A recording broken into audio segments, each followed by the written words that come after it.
Next question. The detailed description of mass storage scheduling algorithm. Here we're going to first see the disk structure. So each modern disk contains a concentric tracks, and each track is divided into multiple sectors. The disks are usually arranged as one-dimensional array of blocks, where blocks are the smallest storage unit. Blocks can also be called as sectors. For each surface of the disk, there is a read-write disk variable. The same tracks on the same surface is known as a cylinder. So the disk scheduling, there are many disk scheduling algorithms that provide a total head movement for various requests, so that the disk request to the disk. There are the types of the disk scheduling algorithm. You're having the first come first serve.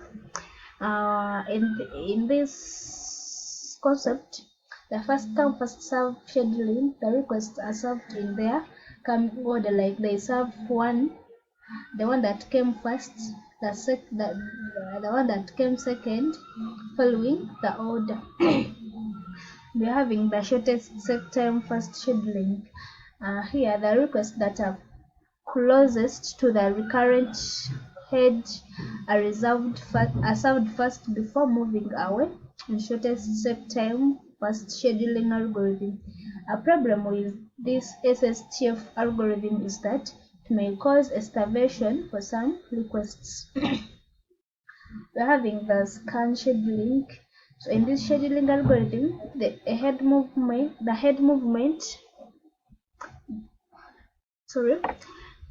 moves towards one direction while servicing all the requests in one direction until it reaches the end of the disk.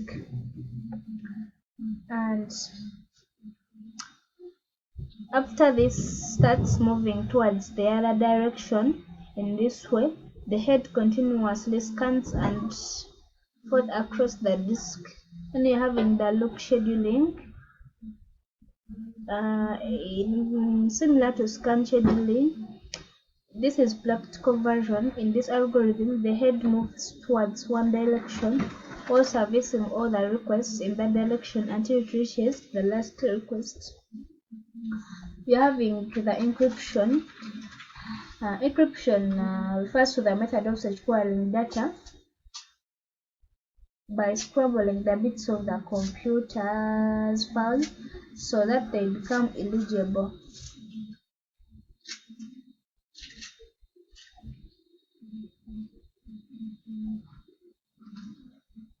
The only method for reading the encrypted file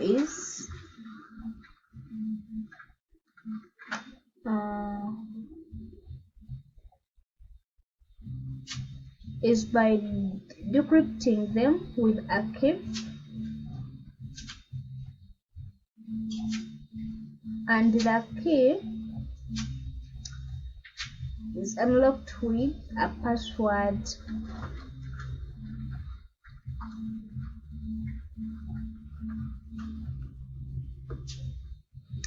So the encryption process translates information using an algorithm that makes the original information unreadable. So encryption is used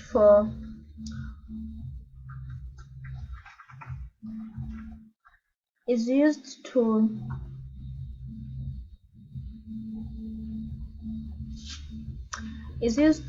used as a secret code. Like no one can view or see or read or write on your document without the description key.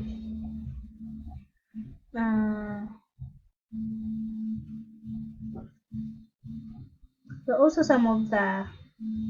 having some of the encryption types, like the symmetric and asymmetric encryption. Then you're having the 4 program threats.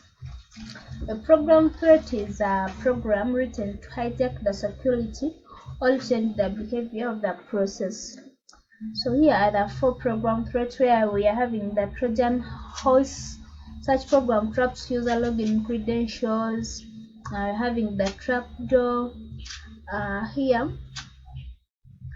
this threat was designed to work as a required and have a security hole in its code and perform illegal action without knowledge of the user, like when the user doesn't know what's happening on the machine. We're having the logical bomb, where a program misbehaves only when a certain condition meets. When certain condition met, otherwise it works as a genuine program. We're having the virus. This replicates themselves on a computer. They are highly dangerous and can modify and delete the user files on the machines. So you're having here our question theory. The terms used in memory management. We're having the dynamic loading. Dynamic loading is the process of loading system, library, or routine at a runtime. The dynamic loading is not supported by the operating system. And the dynamic linking is the process of linking the dependent library or routine at a runtime. And this dynamic linking, for it is supported by the operating system. We're having the fragmentation. Here, fragmentation occurs when we break the memory into small-sized blocks. Furthermore, fragmentation are non-contiguous in nature. Hence, we can't allocate them to processes. As a result, memory will have a multiple unused blocks while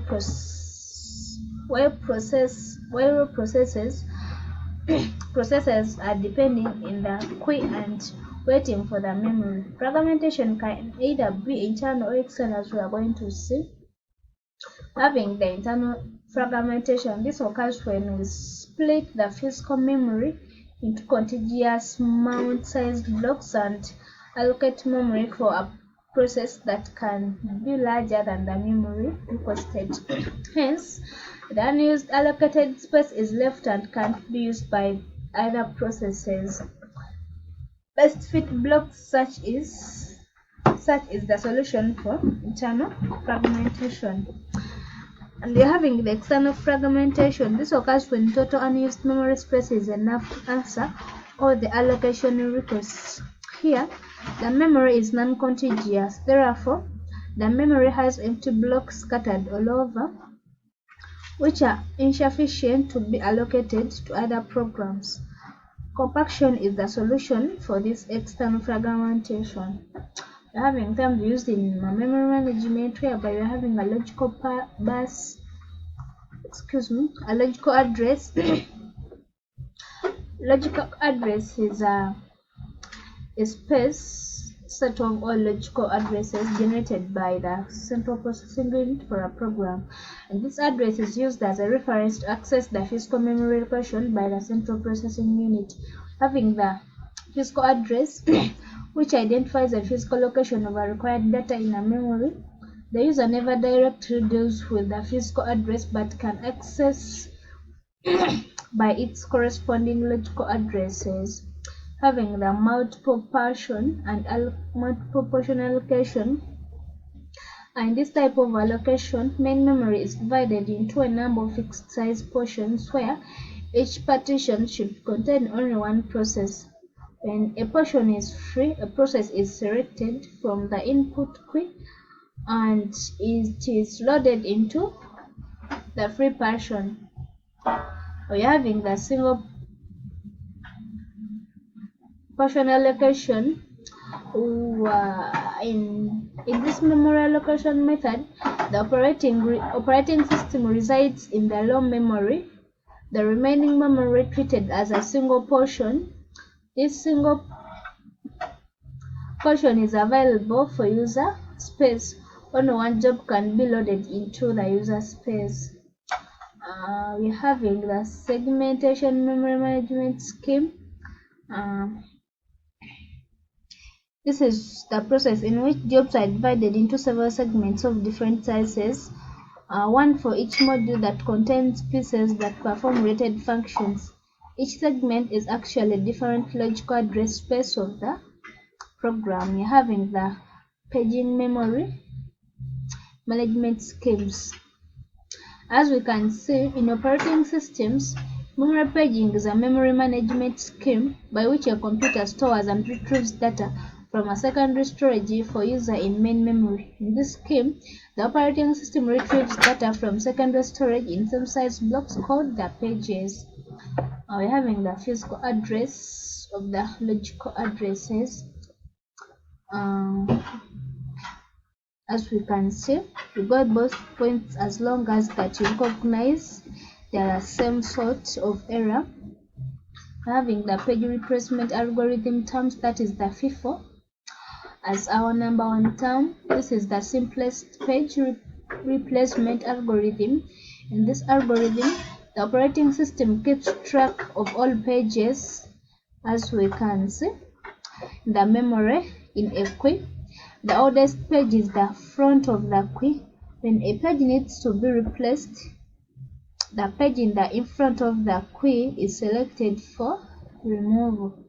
As we can see the example, we are considering the page referencing string 13035 with 3 pages frames. Find number of page faults. We are having the optimal page replacement, whereby in this algorithm pages are replaced with would not be used for the longest duration of time in the future. Example, considering the page referencing 701213 with 4 page frame, find the number of the page fault. You're having the least recent use.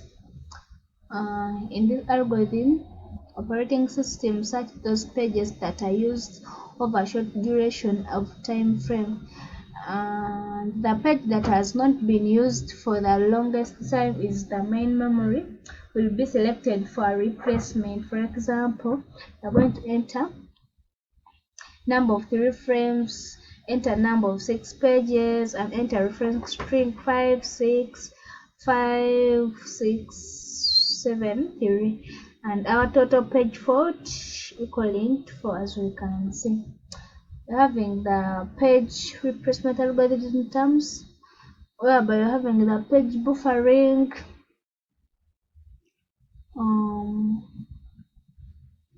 has its own virtual address space.